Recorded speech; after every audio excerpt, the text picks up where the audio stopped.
Hi, and welcome to the New Moon Knitting Podcast. I'm Hillary, and today I'm going to be talking all about my September knitting roundup.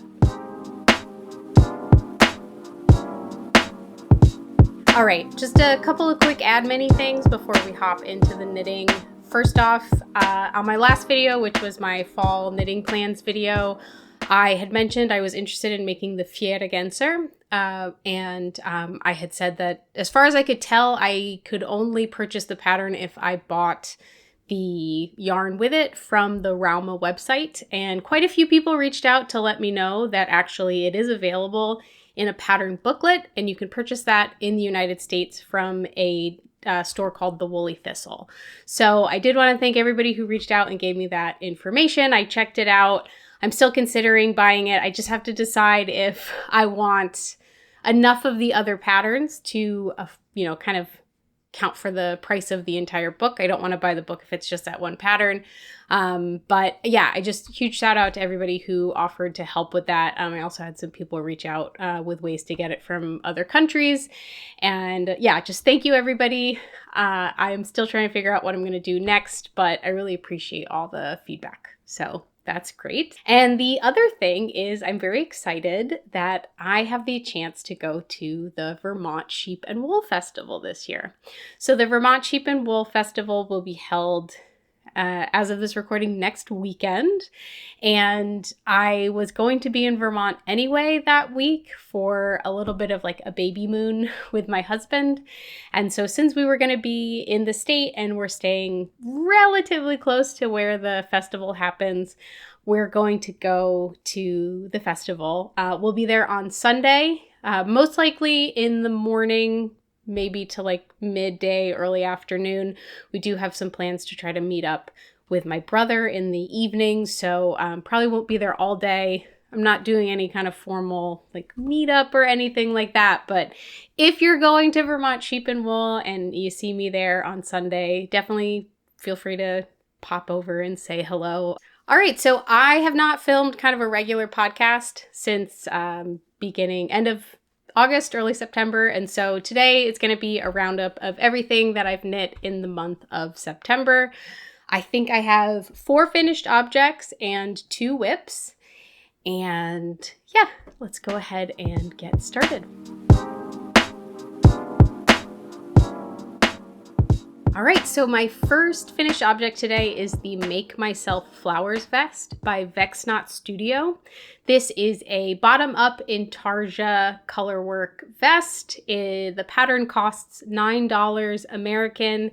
It is knit for an Aran weight yarn with a gauge of 15 stitches and 20 rows over 4 inches. There's a couple of different recommended yarns. I ended up using some yarns I had in my stash. I used Lamb's Pride worsted, and which is a mohair wool blend, and I used Cascade 220, which is a 100% wool, and I held those double with GGH mohair melange in the color 001, which is light gray, and Drops Kid Silk in the color black. So yeah, before I give any more details, let me actually show you what it looks like. So this is the finished vest. I'll also pop in some additional footage that I took of me wearing it and the vest itself. So yeah, the pattern recommends knitting this on a US 7, which is a 4.5 millimeter, and a US 6, which is a 4 millimeter. I just knew, even with kind of this like Aran weight yarn weight with the two held together, I knew that was not going to get me anywhere close to gauge. So I did my swatch on US 9s, which is a 5.5 millimeter. And that ended up actually working really well. I got gauge with that going up a full millimeter or 2 US sizes in the needle size. And then I did the ribbing in a US 8. The pattern comes in 9 sizes to accommodate between a 30 and a 62 inch bust. I knit the second size, which is recommended for a 30 to a 34 inch bust. And yeah, so this is actually my first Intarsia project. I think I kind of taught myself in like real basic Intarsia when I started getting into knitting a couple years ago, but I hadn't really done anything with it since. I really like stranded color work. I like mosaic color work. I tend to like gravitate towards those patterns, but I really wanted to try Intarsia. I wanted to get better at it as a skill. And now that I've made this, I never want to do it again. I did not find the process of knitting Intarsia enjoyable. This is a pretty basic Intarsia project, right? Like you're not dealing with your 2 colors and you don't have like a lot of color changes, but I think like max I had like 5 or 6 little bobbins on the back of this, and I didn't buy real bobbins. Maybe you can tell me like if you have real Intarsia bobbins, it's a lot easier. I saw a hack online where you could use clothespins and you just wrap the yarn around the clothespins. So I had 5 little clothespins dangling off this at one time. And I could not get into a flow. Like one thing I really enjoy about knitting is getting into a flow where, I just feel like one more row. I can't wait to do this. One more row. And, everything's kind of flowing along. Where like this, it was like every time I got to a color change, it was like, okay, now I kind of got to untangle my little bobbins and then do my 5 stitches and then untangle my next bobbins and make sure that I'm crossing them over correctly so they don't get gaps. And I personally just found it very frustrating. Probably because I've never really done Intarsia. I probably found knitting very frustrating the first time I did it too. But a lot of people will say when they like work on a tough project, like, oh, this was a labor of love, which is like, it was a lot of work, but it was a real, it really spoke to my soul. And this was like a labor of spite. Like I finished this in 1 week because I was like, I just want to have this finished object and I hate working on it. So I'm just going to push through. I'm not going to work on anything else until I get this done. And I do think it looks really cute. Now, the pattern has a similar but slightly different floral design on the back. And I was looking at it and it didn't seem like the flowers were going to line up. Like, for example, like this like half flower here, right? So I'm expecting there to be like a little chunk that's kind of essentially like this shape.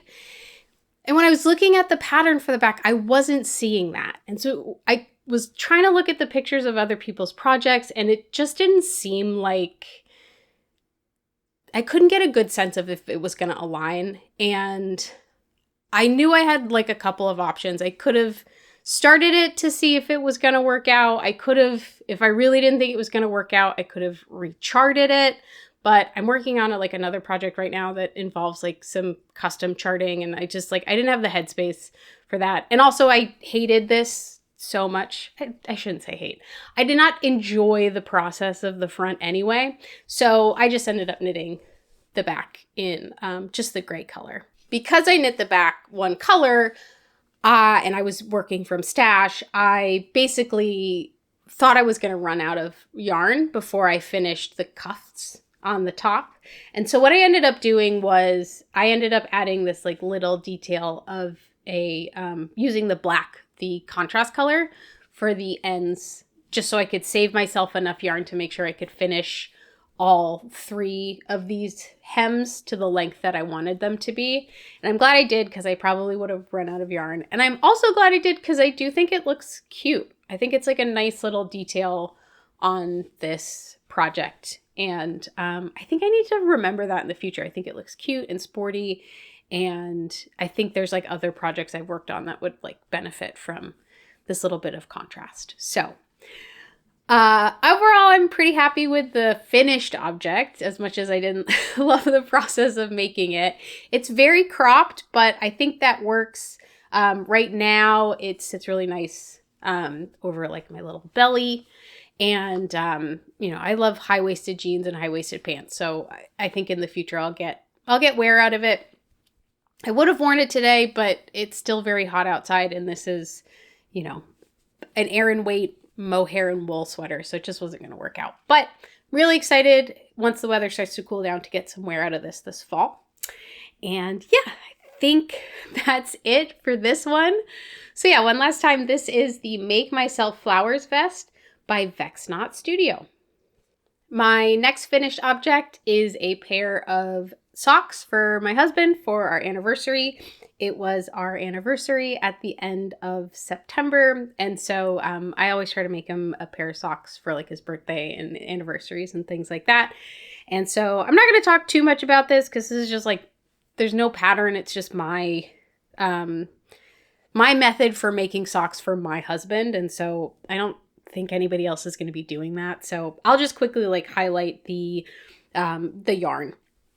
So this is fiber optic cashmere, Kashmir, not cashmere like the fiber, although it is 10% cashmere, I believe 20% nylon, and then the rest is superwash wool.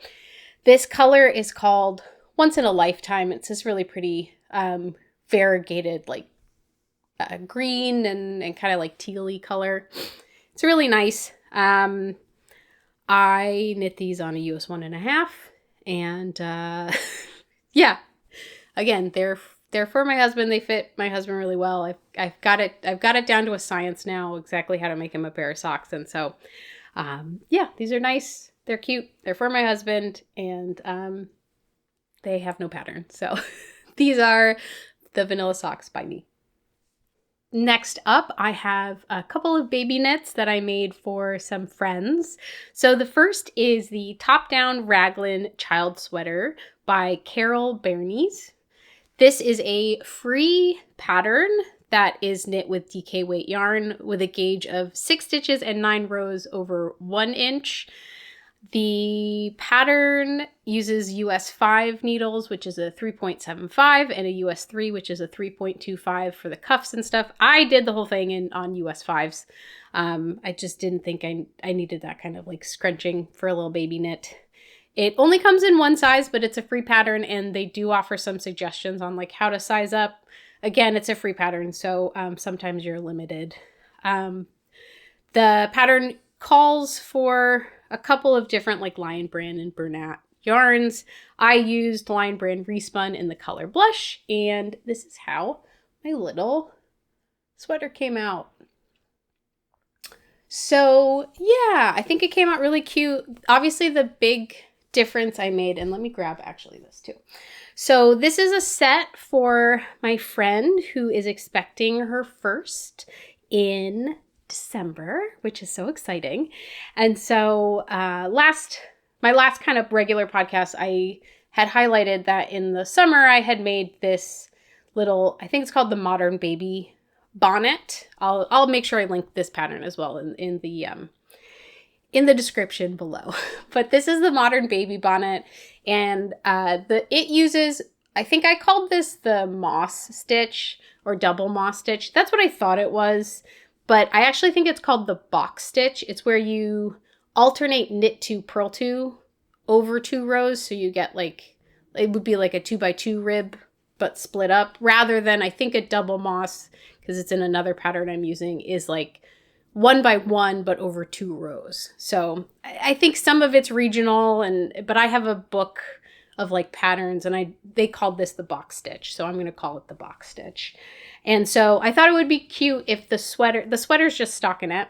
I thought it would be really cute if the sweater matched the little bonnet. And so that's why I used the same little stitch pattern on the sweater. And I think it's really cute. I think it makes it look like really like a little sophisticated, I guess, for a baby, sophisticated babies. Yeah, pattern was pretty easy to follow. I followed it as is. Again, only comes in one size, but I think that's okay. And it is, I would say, like, if you've never knit a sweater before, it's a pretty sparse pattern. So like, I would say at least be a little familiar with like the basics of like a raglan construction. That would be helpful before you pick this up.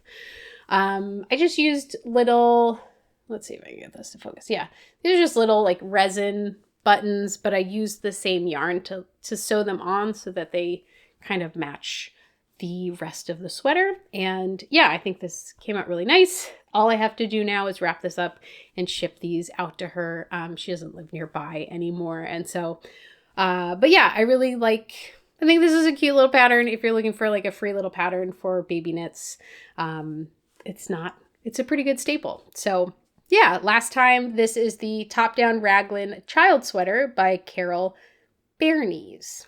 The next baby knit I actually don't have with me because I already gave it to somebody. So my husband has a friend who has a toddler, and when they found out we were expecting, they very kindly gave us a bunch of baby stuff for us to use, which was so thoughtful. You know, we got a ton of stuff from them, and we were really trying to we're like, can we give you some money for this? And they're like, no, like we're just trying to get rid of it. And so as a thank you gift, I knit a hat for their son. And so I knit the Arrows hat by Laura Michaud. This is another free pattern for a bottom-up hat. The yarn it calls for is DK weight with a gauge of 30 stitches and 29 rows over 4 inches on a US 4, which is a 3.5 millimeter needle. The pattern does not have a suggested yarn. I used more of that Lion brand respun in the colors Evergreen and Parchment. The pattern comes in 7 sizes from baby to an adult large. So this is a good hat for anybody on your list. I knit the second size, which was the toddler size. And overall, I'll include some footage here. I think it came out pretty good. It's a pretty easy pattern to follow. If you've made hats before, it's pretty clear what's going on at every step. And I think even if you haven't knit a hat before, if you're above like a real beginner, it's easy enough to figure out what's going on. So the only kind of like, I don't even like downside, but I knitted to pattern, and while I was kind of like sewing up the top and putting the pom-pom on, in my head I was thinking, this seems kind of short. Like, it doesn't seem like it's long enough, but I don't spend a lot of time around kids who are like toddler age, you know, and so I was like, oh, maybe this is just like the way the hats are supposed to fit. You know, I knew it was going to be stretchy enough width-wise because I could actually pull it over my head, so I was like, okay, that's going to be fine, but it just seemed like it was too short, knowing kind of the shape I know for like adult hats, but I didn't listen to my gut, and I was like, it's fine, you knit it to pattern, that's probably right. I gave it to them. The hat is a little bit short.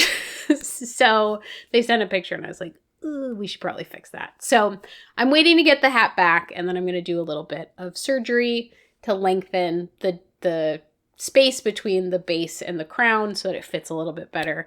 But I'm still counting it as a finished object because I did give it away.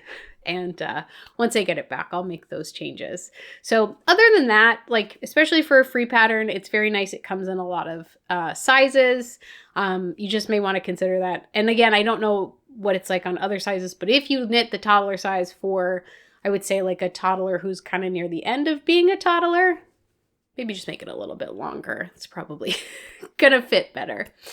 So yeah, that's the Arrows hat by Laura Michaud. All right, so I have 2 whips that I started this month. The first is the Ingrid Slipover by Petite Knit. This is a slipover or vest pattern for worsted weight yarn. It cost 50 Danish kroner, which is about $8.17 American. The gauge is 20 stitches and 30 rows over 4 inches on a US 6, which is a 4 millimeter needle. I am using the recommended needle, and I was able to get gauge. So the pattern calls for a DK and a lace held together. I am just using a single strand of a worsted weight yarn.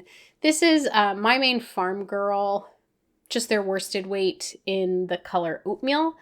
And I just really liked this, you know, it's like that nice oatmeal color, but it has these really kind of like different colored fibers running through it, which makes it, you know, gives it a lot of depth.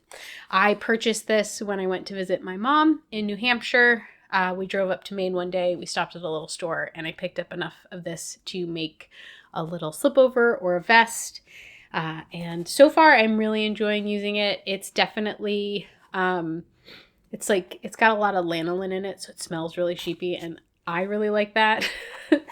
It kind of like, you know, it's just another sensory experience when knitting. So yeah, it's been nice to work up. And oh, I have to give you the rest of the pattern details. I got distracted by the yarn.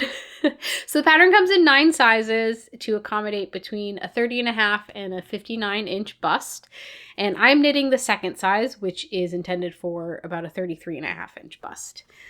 And that's the bust size, not the finished garment size. So petite knit includes both of those. And I think this has like 8 or 10 inches of positive ease, but that's the bust size it's supposed to fit. It's not the finished garment size. So let me show you. I have finished the back panel so far. And yeah, so I'm sure you've seen other people talk about this. It's a petite knit pattern. Everybody makes petite knit patterns, but you start, it's just like a pretty standard construction. You start at the top and then you use short rows to shape the shoulders while working double moss stitch. That's where I kind of figured out maybe I was using the wrong terminology, because petite knit calls this double moss stitch, and this is knit, purl, but you duplicate it over 2 rows. So knit, purl, knit, purl, knit, purl, knit, purl, purl, knit, purl, knit, purl, knit, purl, knit. If that makes any sense. And then you do like a little row of like lace eyelets, and then these cables, another thing of eyelets, and then some just like standard ribbing while you build out underneath the arm. So yeah, I knit all of this. I was really enjoying it. And then I got distracted. I picked up that Make Myself Flowers vest, and I finished that. And then I'm going to get back to this shortly. But yeah, I think it's a great project. It's my first time, not my first time, but it's been a while since I did like this kind of a textured knit where you're doing bands of texture. And it is a nice kind of, this is the kind of project I can get into the flow of, because like you're working from a chart, you're doing different things every row or every other row, but it's not super intense. You know what I mean? Like, it's like, this is just ribbing, and this has like some cross stitches, but it's not, really intricate cables where I need to remember 3 things per row. And then there's just moss stitch. So it's enjoyable. I want to try to finish it sometime in October so I can get some wear out of it this fall. And yeah, we'll have an update on it next time. But that's all for today on the Ingrid Slipover by Petite Knit. And my last whip is the Late Checkout Sweater by Veronica Lindberg. This is a top-down drop shoulder sweater. The pattern costs €6.90 or about $8.40 USD. The pattern is, like I said, it's for a DK weight or DK gauge, but it actually calls for 3 yarns held together, 2 sport and a lace weight, with a gauge of 17 stitches and 25 rows over 4 inches on a US 8, which is a 5mm needle. The pattern comes in 10 sizes, accommodating between a 38.5 and a 75.5-inch bust. Actually, I think that's the final measurements, or 38.5 to a 75.5-inch bust measurement, and with an expected ease of 8 to 12 inches. I'm knitting the 3rd size, which I wasn't quite on gauge, so I should probably get between 6 to 8 inches of positive ease. I should get 7 inches of positive ease if I measured my gauge swatch correctly, but that's perfect. That's kind of what I'm looking for. So like I said, the pattern recommends 3 yarns held together. I'm just using a single strand of DK weight yarn. I am using this Green Mountain Spinnery Music. And of course, there we go. Green Mountain Spinnery Music. This is a DK weight, 100% fine American wool. And the color I'm using is called the Diamonds and Rust. This is what the color looks like. My lighting is blowing out just a little bit. You might be missing some of the details, but it's a really pretty, like almost like a chocolatey brown, but it's got a lot of like gold and reds and like a bunch of little like flecks in it that give it a lot of depth. I picked this up at the Maryland Sheep and Wool Festival this year. It was like the one thing I went for was a sweater's quantity of brown DK weight yarn in like this kind of color. And I was so happy I found it. And so originally in my last video, I said I was going to use this for the Boulevardier by Thea Coleman, but I realized I just needed like a plain stockinette pattern. And so I had mentioned in that video too that like I really wanted to try Veronica Lindbergh patterns. I haven't yet. And so this felt like a really good match. So let me show you real quick what I've done so far. All right, so I made some good progress on this. The back is bunched up just a little bit because I have it on a cord, and I have that cord affixed to itself so the stitches just don't fall off. But similar to the Slipover, Ingrid Slipover, it's you work this back panel first. Rather than doing short rows, you I think you pick up stitches or you do increases to create this shaping, and then you just work in stockinette, and then you work the front left and right shoulders, and then you join them, and then you just keep working down. So maybe if you can see some of the details of that, the yarn a little bit better when it's knit up like this. And I think so far I'm really enjoying this. Like I said, it's a real basic stockinette. I think so far I'm enjoying Veronica's pattern. It's very straightforward and clear. I would love to have this ready for Vermont Sheep and Wool, but that is in 1 week. And so probably not. But at the very least, I would like to have this to work on while I'm in Vermont because it is using a Vermont yarn.